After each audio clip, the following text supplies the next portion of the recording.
समर्पण का भाव। एक बार एक महिला समुद्र के किनारे रेत पर टहल रही थी। समुद्र की लहरों के साथ कोई एक बहुत चमकदार पत्थर छोर पर आ गया। महिला ने वह नायाब सा दिखने वाला पत्थर उठा लिया। वह पत्थर नहीं, असली हीरा था।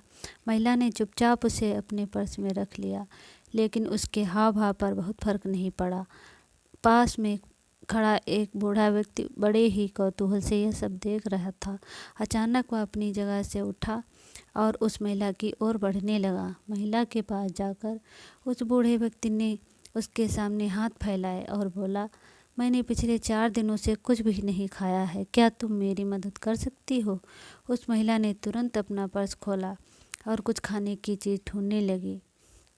उसने देखा बूढ़े की नज़र उस पत्थर पर है जिसे कुछ समय पहले उसने समुद्र तट पर रेत में पड़ा हुआ पाया था। महिला को पूरी कहानी समझ में आ गई। उसने झट से वह पत्थर निकाला और उस बूढ़े को दे दिया। बूढ़ा सोचने लगा कि कोई ऐसी कीमती चीज़ भला इतनी आसानी से कैसे दे सकता है। बूढ़े ने गौर से उस पत्थर को देखा। वह असली हीरा था। बूढ़ा सोच में पड़ गया। इतनी में औरत पलटकर वापस अपने रास्ते पर आगे बढ़ चुकी थी।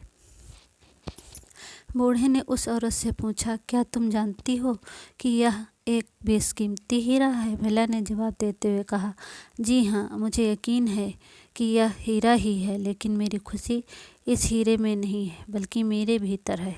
समुद्र की लहरों की तरह ही दौलत और शोहरत आती जाती रहती है। अगर अपनी खुशी इनसे जोड़ेंगे तो कभी खुश नहीं रह सकते।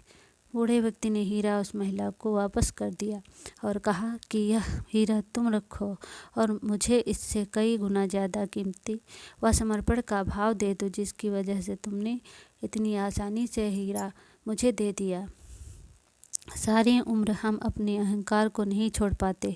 हम व्यवहार में अनुभव करें तो पाएंगे कि दूसरों को बिना लोभ कुछ अर्पण भी नहीं कर पाते।